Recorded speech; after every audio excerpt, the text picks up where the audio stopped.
Prière, tzedaka, Achdut, ensemble, nous allons accueillir Mashiach.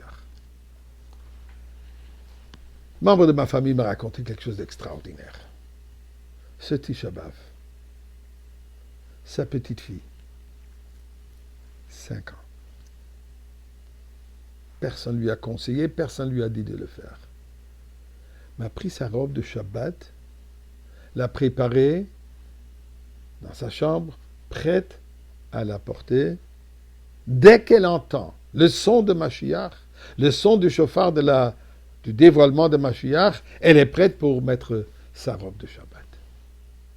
Et comme ça, elle attend toute la journée. Et elle anticipe le son du chauffard, le son de la Géoula. Le soir arrive, et voit les adultes qui brisent le jeûne, se mettent à table et se mettent à pleurer. Qu'est-ce qui se passe? Lama Mashiach lo egia hayom. Pourquoi est-ce que Mashiach n'est pas arrivé aujourd'hui? Tisha B'Av, Nolad Mashiach Shamati. J'ai entendu, on m'a enseigné que le jour de Tisha B'Av, c'est le jour de la naissance de Mashiach. Azefohu. Elle pleure.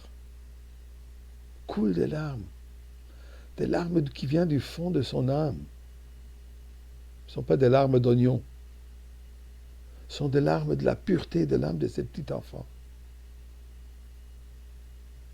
Pleure pas pour des bonbons, pleure pas pour sa poupée, pleure pas pour ses jouets, pour d'autres choses qui sont extrêmement importantes dans la vie d'une petite fille de 5 ans. Ce qui est important pour elle ce jour-ci et toujours. Où est-ce qu'il est, Mashiach? Eh bien, ceci m'a rappelé une expérience que j'ai eue il y a des années. Un jour, on reçoit un appel, une dame qui habite dans un des quartiers luxueux de Montréal, si on pourrait venir lui cachériser sa maison, sa cuisine. On avait ce service, on l'a toujours. Si quelqu'un veut rendre la cuisine cachère, on a une équipe de personnes qui vont cachériser la maison. J'arrive avec l'équipe, et là j'étais curieux. Qu'est-ce qui vous a amené, madame, à décider de devenir cachère? Eh bien, voici ce qu'elle me raconte. Il y a quelques jours, je conduis ma Cadillac et tout à coup, j'ai un pneu crevé. Je ne suis pas la personne pour changer mon pneu. J'appelle le service qui viennent ou me changer les pneus ou me traîner ma voiture dans le garage. Quand je demande combien de temps ça prendra avant que le camion arrivera, 15 minutes maximum. J'attends. Et j'attends. Et j'attends. Ça a pris plus qu'1 heure. Mais pendant ces moments d'attente, je sors de la voiture pour prendre un peu d'air. Là, je vois qu'il y a une grande affiche. Keep kosher. Une campagne qu'on avait à l'époque pour encourager, pour appeler les personnes qui mangent kasher. Et je regarde cette affiche. Je regarde. Curiosité.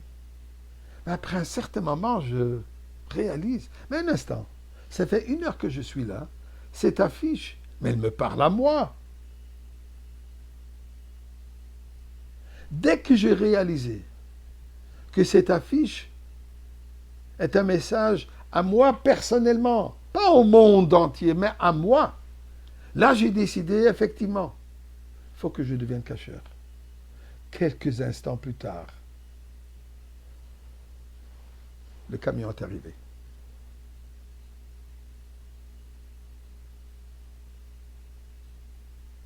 Est-ce que nous réalisons que les messages, les affiches sont présents, que Mashiach arrive? Regardons tous ces miracles qui arrivent tous les jours en Eretz Israël. Des missiles, des bombes qui n'arrêtent pas de tomber, un après l'autre, c'est un autre miracle. Malheureusement, il y a quelques pertes de vie. Chaque vie, c'est un monde entier. Mais par rapport à ce que Chas v'Shalom ça aurait pu être, c'est miraculeux. Est-ce que nous intériorisons cette affiche, ce message? Keep kosher. Devenons cachers. Cachérisons notre intérieur, pas seulement l'estomac, mais aussi l'esprit. Vivons-nous comme cette petite fille qui pleure. Pourquoi ma chère n'est pas venue? Eh bien, comme elle a dit, dès qu'elle a intériorisé ce message, et elle s'est engagée à devenir cachère, le dépanneur est arrivé. Mashiach arrive. Soyons cachers. Faisons nos mitzvot. Suivons les 7 lois de Noé. Et nous allons accueillir Mashiach aujourd'hui.